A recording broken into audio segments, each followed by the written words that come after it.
상쾌한 아침 원주에서 출발합니다.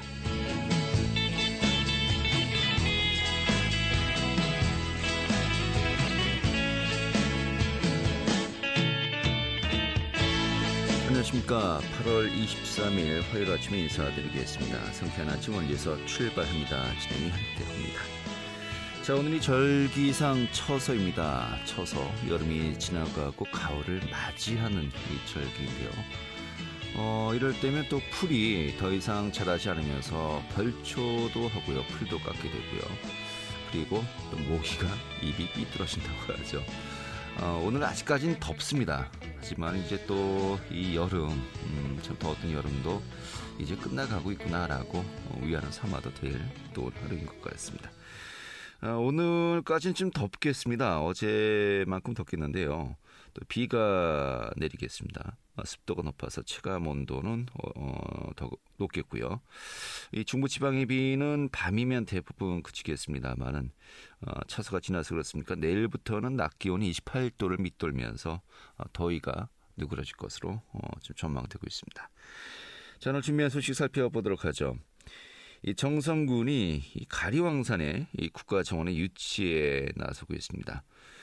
또 이게 강원도 차원의 이 적극적인 유치 열기가 함께 또 선행되어 하기 때문에 이 범도민 추진위원회도 결성을 했다고 하는데요. 이 가리왕산의 국가정원 유치 상황 짚어보도록 하겠습니다. 또 지난해 원주의 사업 중에서 좀 여러 가지 내용들을 좀 살펴보도록 하겠고요. 또 취재 기자 연결해서요. 도내 이슈도 점검하도록 하겠습니다. 8월 23일 화요일 상쾌한 아침 원주에서 출발하겠습니다.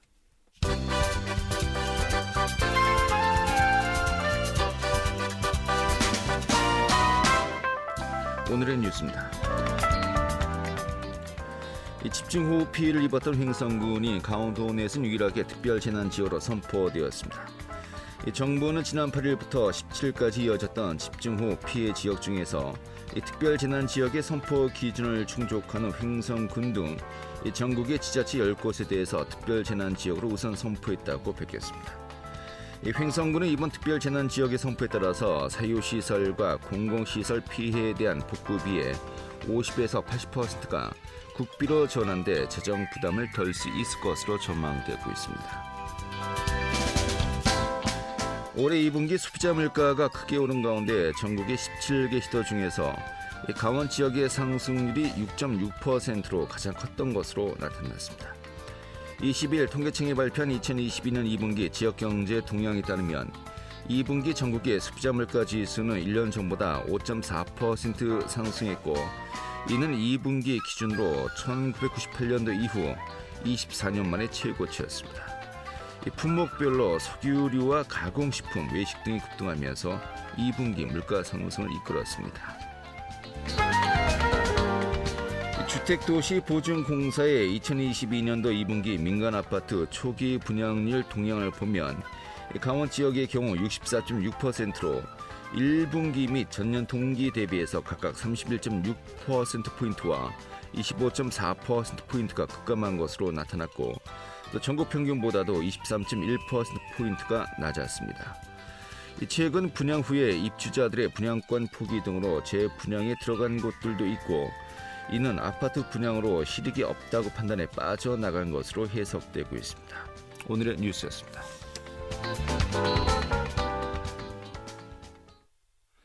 네, 정선군의 가리왕산 평창 동계올림픽 때 알파인 경기가 치러졌었죠.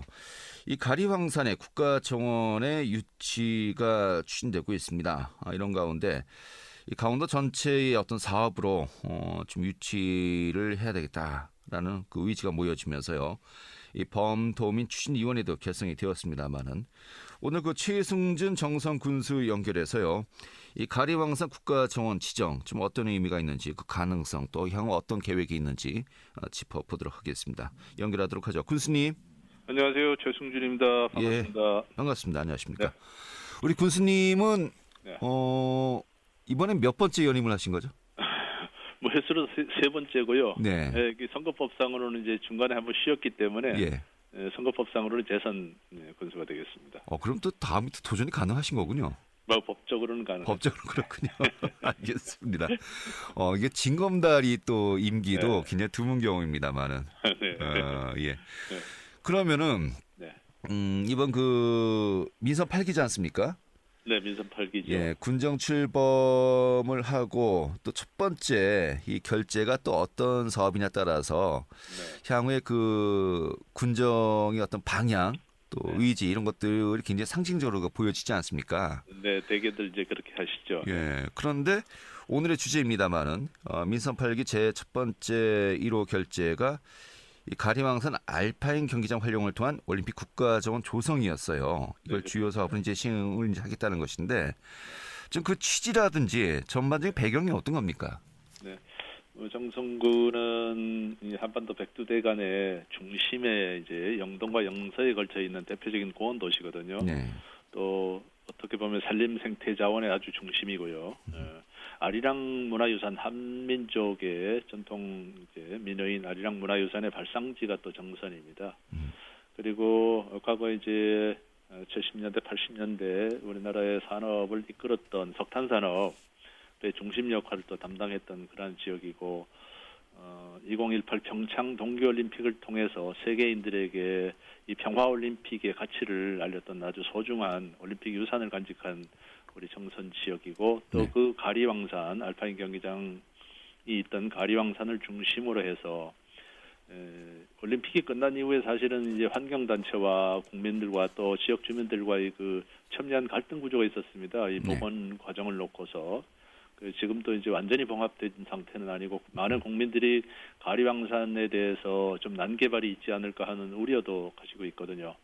그래서 이렇게 천혜의 생태 자원인 가리왕산을 국가가 직접 정원을 조성하고 또 국가가 직접 운영 관리하는 그런 믿을 수 있는 시스템으로 바꿔나가면은 국민들이 가리왕산의 난개발에 대해서 우려했던 그런 부분들이 일소에 불식이 될 수도 있고 또 그 국가정원을 조성함으로 인해 가지고 우리 지역에는 지금 인구가 지속적으로 감소해서 소멸 위기에 내몰리고 있습니다만은 신성장 동력으로 오히려 또 경제를 견인할 수 있는 그런 효과도 누릴 수 있다고 저희들이 판단을 해서 저희들이 용역을 해보니까 이 국가정원을 설치했을 때 경제 효과가 한 2,700억 정도 되고요. 또 고용 창출도 2천여 명이 넘는 그런 많은 인원을 저희들이 고용할 수 있는 우리로서는 이제 놓칠 수 없는 그런 기회라고 판단을 해서 또 주변의 여건이라든지 이런 부분들이 잘 충분히 조건을 갖추고 있기 때문에 국가정원 사업에 도전해서 열심히 캠페인을 하고 있습니다. 예, 알겠습니다. 자, 그런데 국가정원이라는 개념이 지금 아직 생소하거든요. 네네. 현재 전국적으로 국가정원으로 지정된 곳이 이제 전남 순천만하고 울산의 네. 태화강 두 곳인데 그렇습니다. 좀 굉장히 좀 멀리 떨어진 지역이고요. 네. 그러니까 국가정원이 지정된다면요. 네. 뭐 어떤 사업들이 지금 이루어지는 것인지 또 네. 좀 어떤 그 관광객 유입의 효과가 또 기대되는 것인지 이게 참 이 개념 자체가 궁금합니다. 국가정원에 대해서요. 그렇습니다. 혹시 이제 그 순천만이나 태화강 국가정원을 방문해 보신 분들은 조금 이해가 빠르실 텐데요. 말씀하신 대로 우리나라의 국가정원이 두 곳밖에 없기 때문에 좀 일반 국민들한테는 국가정원이 갖는 기능이라든지 어떤 역할을 할 수가 있는지에 대해서 좀 애매하게 이렇게 개념이 정립이 안 된 상태인 건 맞거든요. 네. 저희들은 이제 가리왕산의 그 산림 생태 보존 지역에다가 지금 스키 스로프를 어차피 생태 복원을 하기로 이제 정부 합의가 돼 있거든요. 네. 많은 예산을 들여서 생태 복원을 할 텐데 기왕에 그 귀중한 국비를 들여서 복원을 할 때 국가정원으로 생태정원으로 이렇게 복원을 하면은 예산 낭비도 줄일 수가 있고요.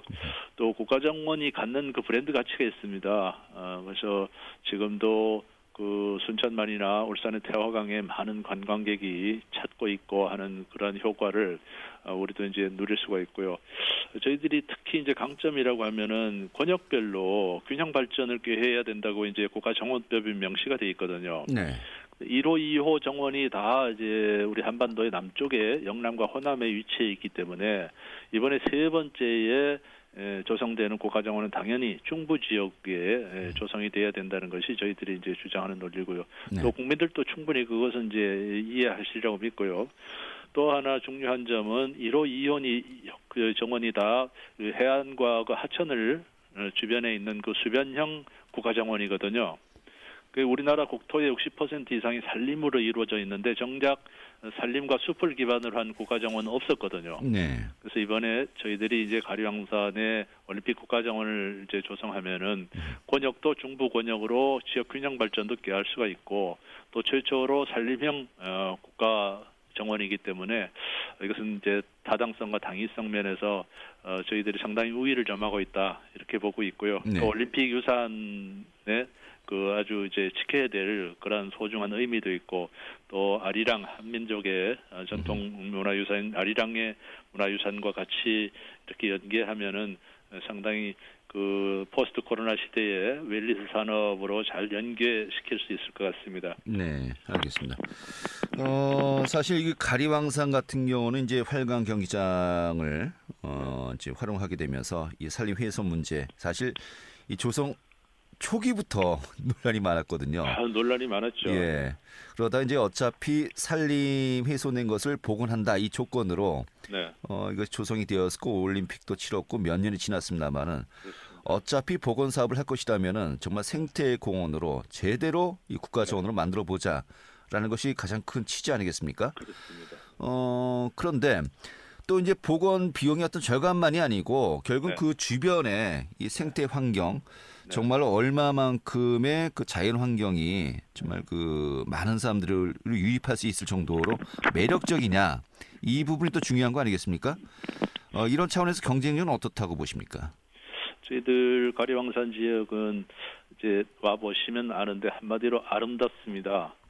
우리 선조들이 가리왕산을 벽파령이라고 이렇게 한자로 표현을 했는데 네. 이제 풀을 벽자에다가 이제 파도 칠 때 그 파자를 써서 정상에서 보면은 사방이 마치 푸른 파도가 치는 것처럼 산맥들이 물결치면서 꽃봉오리처럼 이렇게 펼쳐져 있는 것을 볼 수가 있거든요. 예. 뭐 대부분 산에 올라가면은 이제 그런 경관이 있겠지만 특별히 가리왕산에는 이 사방이 다 그렇게 산맥으로 푸른 산맥으로 둘러싸여 있어가지고 사계절 그 정말 다른 곳에서 보기 힘든 그런 경관을 보여줄 수 있고 특히 여름철에 이제 새로 운행될 그 곤도라를 타고 정상에 올라가면은 밤하늘의 그 은하수를 직접 육안으로 조망을 할 수가 있고 우리가 흔히 이제 핸드폰으로도 촬영을 할 수가 있고 아마 전국에 그렇게 빛 공해가 없는 이렇게 별을 조망할 수 있는 곳이 많지 않거든요. 네. 아마 새로운 그러한 그 관광지 뭐 큰 대단한 볼거리가 있고 있는 건 아니지만은 예, 우리 강원도에 아주 그런 정수를 맛볼 수 있는 그런 아름다운 관광지가 국가정원과 함께 조성이 된다고 하면은 많은 국민 휴양지로서 각광받을 것으로 기대를 하고 있습니다. 알겠습니다. 자, 국가정원으로 지정되는 것 이것이 그 언제쯤 결정 날까요? 그 일정이 좀 어떻게 이루어져 있는지요? 정확하게 정부에서는 아직 뭐 이렇게 발표한 것은 없습니다만 3호 국가정원을 네. 금년 중에 지정을 이제 하려고 하는 계획이 있습니다. 지금 예. 사립청에서 3호요. 저희들 열심히 3호 정원을. 예. 근데 이제 우려되는 거는 이제 이번 지방선거를 통해서 전국의 많은 이제 기초나 광역시자체에서 국가정원 사업을 공약을 하고 뛰어들고 있거든요. 예. 원주 예. 반도체 공장 유치하고 비슷하겠죠. 예. 그런 양상이 보이고 있습니다. 예. 충남도가 태안 이제 반도 그쪽으로 이제 습지 국가정원 조성하겠다 그러고 충북은 또 충주호 주변을 국가정원으로 조성하겠다. 그리고 대전시와 세종시가 기존에 있던 공원, 지방 공원을 이제 국가정원으로 승격시키겠다고 하고 또 경남 거제시에서도 네. 국가정원 만들겠다고 하고 도내에서도 뭐 아시겠지만은 춘천시나 강릉시도 국가정원을 조성하겠다고 하는 경쟁 치열한데요. 예. 네, 그렇습니다. 그래서 이제는 뭐 도내 경쟁보다도 권역별 경쟁이거든요. 그래서 우리가 도가 우리 정선군의 이 아젠다가 아니고 강원도의 어떤 염원으로 해서 강원도가 함께 이 국가정원 유치 사업에 매진해 주셨으면 하는 것이 우리 국민들의 바람이죠. 알겠습니다. 어떻게 보면은 도내 강원도 내 교통 정리부터 좀 해야 되겠다. 라고 이제 제 필요성이 제기되고 있습니다만은 네. 이제 그렇게 좀 이해를 할 수도 있는 것이 그래서 네. 범도미 추진위원회를 또 결성하지 않았습니까? 그렇습니다. 예. 좀 어떻게 좀 도내에서 좀 이 부분에 대한 유치 열기를 좀 앞으로 조율할 예정이신지요? 그래서 그 범도민 추진위원회에 참여하신 우리 도단위 단체장님들도 굉장히 관심이 많으시고요. 이제 적극적으로 이렇게 유치운동에 나서주고 계십니다. 이 도내 이통장협의 회장님을 비롯해서 번영 회장님, 노인회 회장님, 여성단체협의 회장님, 우리 도단위 기관 단체장님들이 다 거기에 참여를 하고 계시고, 또 유승민 IOC 위원님하고 그다음에 그 불교 조계종 사교구 교구장님이시죠. 월정사 태우 정념 스님, 그리고 천주교 원주 교구장이신 그 우리 조규만 바실리오 신부님, 그다음에 감리교회 동부연회 감독 우리 양명환 목사님 등 비롯해서 많은 종교계에서도 동참을 해주시고 계시고, 저희들 앞으로 이제 도민 그 10만 추진위원 서명 캠페인 운동을 이제 전개할 계획입니다. 네. 그리고 이달 29일에는 여의도에서 그 인수위 지역균형 특별위원장을 맡으셨던 김병준 박사님 모시고 가리왕산 국가정원에 관련된 이제 토론회도 국회의원님들을 이렇게 모시고 그렇게 또 전개를 하면서 열심히 국민들 그리고 우리 정부 관계자들 설득해 나가도록 하겠습니다. 네, 알겠습니다. 또 올해까지는 좀 제3 국가정원을 지정할 것이다. 그 틀에서 방향이 잡혔다고 하니까 네, 그렇게 보고 있습니다. 오늘 쳐서고 이제 찬바람이 부는 가을쯤이면은 유치전 좀 가시화되고 또 본격화되겠군요. 네, 알겠습니다. 이 가시화되고 뭔가 좀 일정이 잡힐 때쯤에 네. 다시 한번 또 제가 세밀하게 또 이야기 듣는 시간 준비하도록 하죠. 네. 오늘 여기서 정리하겠습니다. 고맙습니다. 네, 고맙습니다. 네, 최승준 정성군수였습니다. 알찬 정보, 생생한 현장의 소식을 전해드립니다. 리포터 현장. 네, 니트족이라고 들어보셨습니까? 니트. 교육도 받지 않고 직업도 구하지 않고 어떤 훈련도 하지 않는 것을 이제 이야기하는 젊은 층을 이야기하는데, 이런 니트족의 문제가 매년 심각해지고 있다고 합니다. 이런 청년과 청소년들을 위한 희망 플랜 사업이 진행 중이라고 하는데 오늘 소개해드리죠. 취인의 리포터 어서 오시죠. 네, 안녕하세요. 네. 원주시 지방보조사업 중에서 우수평가를 받았던 사업들 우리가 좀 이제 몇 가지 추려서 소개를 드리고 있습니다만, 그 중에 하나가 희망 플랜센터 사업이에요. 여기에서는 그 니트족 예방을 위한 사업들을 좀 시행하고 있다고요? 네, 니트족은 일하지 않고 일할 의지도 없는 청년 무직자를 말합니다. 구직을 위한 교육과 훈련을 아예 거부한 상태를 말하는데요. 니트 NET는 나린 에듀케이션 임플로이먼트 트레이닝의 약자입니다. 매년 이 니트족이 증가하는 추세인데 코로나가 찾아오면서 니트족의 수가 역대 최대를 기록하고 있습니다. 코로나로 교육 격차가 커지면서 구직 활동을 내려놓은 청년의 비중이 늘고, 또 중고등학생의 경우에도 니트의 위험에 처한 경우가 많아지고 있는데요. 무엇보다 주변의 관심과 도움이 중요합니다. 원주시는 청소년과 청년의 빈곤 대물림과 니트 예방을 위해서 희망 플랜센터 사업을 운영하고 있습니다. 네, 니트조. 그 어감은 굉장히 예쁜데 그 약자를 보면은 교육도 받지 않고 또 취업도 하지 않고 훈련도 받지 않는다. 이 정도면 심각한 것 같습니다. 바로 이런 분들을 위해서 희망 플레이센터가 역할을 하는 거 아니겠습니까? 이게 어떤 기관인지 설명해 주시죠. 네, 전국에서 니트 청년을 위해 지원 프로그램을 운영하는 곳은 몇 군데 남아있지 않은데요. 이 사업은 원주 가톨릭 종합사회복지관의 노력으로 이어지고 있습니다. 원주에서는 2016년부터 니트 예방 사업을 위한 공모 사업을 통해서 사업이 시작이 됐는데요. 후원금 모집을 위해서 지속적으로 노력해 시비와 도비를 지원받고 외부 지원금을 확보하기 위한 노력으로 청년들을 위한 사업을 이어올 수 있었습니다. 원주시도 청년들을 위한 사업을 지속하려는 이 담당 선생님들의 의지를 높이 샀는데요. 원주 가톨릭 종합사회복지관 이혜임 주임 이야기 들어보겠습니다. 네, 희망플랜은 사례관리를 통해 청소년, 청년의 욕구를 파악하여 욕구에 따른 다양한 서비스를 진행하고 있습니다. 청소년, 청년, 가족, 지역사회로 나눠 사업을 진행하고 있는데요. 청소년을 위한 프로그램으로는 진로를 탐색하고 설정할 수 있는 기회를 제공하고 있는 그 진로 프로그램과 지역사회 봉사활동, 지지체계 형성을 위한 멘토링 프로그램을 하고 있습니다. 지역사회 프로그램으로는 청소년의 여가 시간 활용과 문화 공간을 위한 예불 카페를 운영하고 있으며 당사자들에 대한 효과적인 개입을 위해 유관기관과 협업하여 지역사회 청소년 청년의 문제 해결과 문제 예방을 위해 청년연구소를 운영하여 지역사회 내 홍보와 캠페인 활동을 하고 있습니다. 네. 자, 프로그램들 구체적으로 어떻게 사업이 진행된다는 겁니까? 네, 현재는 80여 명의 청년들이 프로그램에 참여하고 있는데요. 이 희망 플랜 사업의 대상은 14세부터 25세 사이의 청소년 혹은 청년들입니다. 이 청소년의 경우에는 한부모 가정이나 조선 가정에서 교육을 적극적으로 받기 어려운 학생들이 많습니다. 청소년들이 진로를 탐색할 수 있는 진로 프로그램과 또 가족과의 갈등을 해소할 수 있는 가족 프로그램도 제공하고요. 문화활동의 기회가 없어서 정서적으로 어려움을 겪는 경우가 있기 때문에 가족과 함께 영화를 보거나 나들이를 갈 수 있는 가족 문화 탐방도 기획하고 있습니다. 또 부모님이 아이들의 상태를 잘 알고 니트족이 되는 걸 예방하기 위해서 부모 교육과 코칭을 제공하고요. 교육 격차가 커질수록 니트 청년이 될 확률이 높기 때문에 학원비와 같은 교육비 지원도 제공하고 있습니다. 청년들을 위해서는 자립교육이나 또 원하는 분야에서 인턴 경험도 제공하고 있습니다. 네. 다양한 또 사례가 있지 않겠습니까? 또 그만큼 또 다양한 이 해법도 제시가 돼야 할 것 같은데 실제로 어떤지 궁금하군요. 네, 한 청년은 고도 비만의 다낭성 난소증후군으로 건강이 좋지 못했고 또 경제적인 어려움을 겪고 있었습니다. 바깥 활동에 대한 의욕이 없어서 고립된 상태로 지내다가 희망 플랜 사업의 대상자가 됐는데요. 월세가 수개월째 미납됐고 또 기초 수급권자지만 자기 부담금이 없어서 병원 가기를 꺼려했습니다. 또 남동생이 사용한 핸드폰 게임머니 부채도 있었는데요. 희망 플랜 사업으로 검정고시를 지원하도록 했고 경제적인 어려움 해결에 힘을 썼습니다. 외부 복지재단과 연계해서 경제적인 어려움을 덜 수 있도록 했고요. 또 원주 지역 자활센터에 자활 근로 신청을 하도록 했는데요.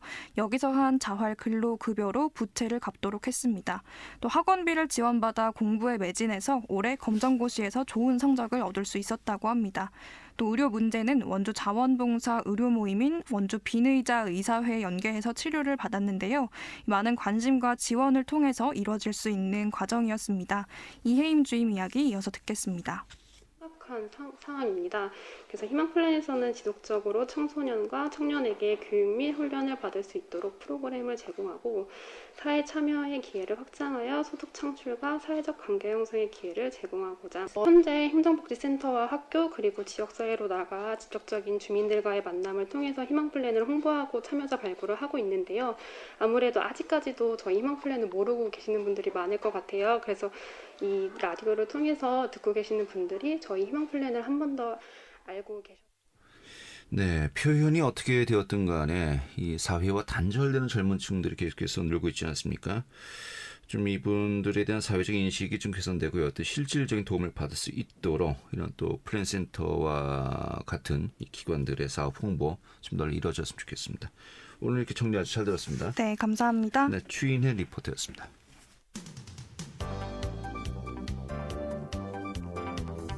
생생한 현장, 유익한 생활 정보를 전해드리겠습니다. KBS 원주 라디오 상쾌한 아침 원주에서 출발합니다를 함께하고 있습니다. 네, 취재 기자 연결해서요. 도내 이슈 점검하도록 하겠습니다. 강원일보 문화체육부의 권순창 기자 연결하죠. 여보세요. 네, 안녕하세요. 예, 반갑습니다. 이번에 그 정부에서 지난번 집중폭우로 피해가 컸던 지역에 이 특별재난지역 선포가 되었습니다만은 이 강원도 같은 경우는 횡성군이 유일하게 이 특별재난지역으로 선포가 되었군요. 네, 그렇습니다. 정부가 8월 기록적인 집중폭우로 피해를 입은 횡성군 등 전국 8개 시군구를 특별재난지역으로 선포했습니다. 22일 정부는 횡성군과 서울 영등포구, 관악구, 경기 성남, 광주, 양평, 충남 부여, 청량 등 8개 시군구와 강남구 개포일동, 여주 금사면, 삼북면 등 3개 읍면동을 특별재난지역으로 우선 선포했습니다. 특별재난지역으로 선포되면 지자체 재정 다립도에 따라 피해 복구 비중, 지방비 부담 비용의 50에서 80%를 국고에서 지원하는 등 각종 지원책이 제공됩니다. 윤석열 정부에서 특별재난지역이 선포된 것은 이번이 처음입니다. 횡성군은 이번 폭우로 약 134억 원의 재산 피해가 발생했습니다. 횡성군의 특별재난 선포 기준은 재산 피해 60억 원 이상입니다. 네, 알겠습니다. 자, 다음 소식인데 원주의 이 방곡동 혁신도시 초입과 또 관설동 주변에 굉장히 큰 변화가 또 예상되고 있습니다. 이 원주시가 대규모 도시개발 사업을 추진하기 위해서 다음 달까지군요. 이와 관련해서 주민 열람 공고를 실시하기로 했다고요? 네, 원주시가 강원 원주 혁신도시 인근에 대규모 도시개발 사업을 추진합니다. 원주시는 원주 방곡지구 도시개발 사업 구역 지정안에 대해 다음 달 13일까지 3주간 주민 열람 공고를 실시한다고 밝혔습니다. 이 사업은 군부지 이전에 따른 유휴 국유지를 활용해 공동주택을 공급하고 자족도시, 일자리 창출을 위한 혁신 성장 공간으로 조성하기 위해 추진됩니다. 특히 주변 지역과 연계한 복합단지 조성, 지역 균형 발전을 도모할 목적이라는 것이 원주시의 설명입니다. 수용 계획 인구는 1만 1,700여 명으로 수용을 목표로 공동주택 등 5,300여 가구를 공급하는 것이 이번 사업의 핵심입니다. 이에 따라 원주시는 방곡동 1260번지 일원 78만 967제곱미터를 도시개발구역으로 지정, 한국토지주택공사 강원지역본부에서 오는 2030년까지 개발을 맡게 됩니다. 해당 부지는 옛 예비군 훈련장이 있던 곳으로 원주 혁신도시와 인접해 있습니다. 방곡지구 도시개발 사업 관계도서 열람은 원주시 도시계획과와 방곡관설동 행정복지센터에서 할 수 있습니다. 의견이 있는 주민은 이 기간 시청 홈페이지나 읍명동 행정복지센터를 통해 주민 의견서를 작성한 후 제출하면 됩니다. 주민 열람 공고 기간이 종료되면 원주시 도시계획위원회 자문 및 심의 등 행정 절차를 진행한 후 강원도의 도시개발구역 지정을 신청할 계획입니다. 네, 알겠습니다. 바로 인접한 관설동 지역 예전에 KT 건물을 중심으로 해서 또 아파트 단지가 지금 계속해서 분양을 또 앞두고 있고 분양을 했거나 또 대규모 단지가 이제 예정돼 있지 않습니까? 이와 맞물려서 예비군 훈련장까지 개발이 완료된다. 굉장히 큰 변화가 예상이 되는 것 같습니다. 알겠습니다. 원주의 어떤 전반적인 또 도심 지도가 바뀌겠군요. 오늘 이렇게 정리 아주 잘 들었습니다. 네, 감사합니다. 네, 강원일보 문화체육부의 권순창 기자였고요. 자, 오늘 함께했던 순서는 여기서 모두 마치도록 하겠습니다. 지금까지 구성의 문수연, 기술의 한대희였고요. 저는 한태호였습니다. 내일 아침 8시 30분에 다시 찾아뵙도록 하죠. 고맙습니다.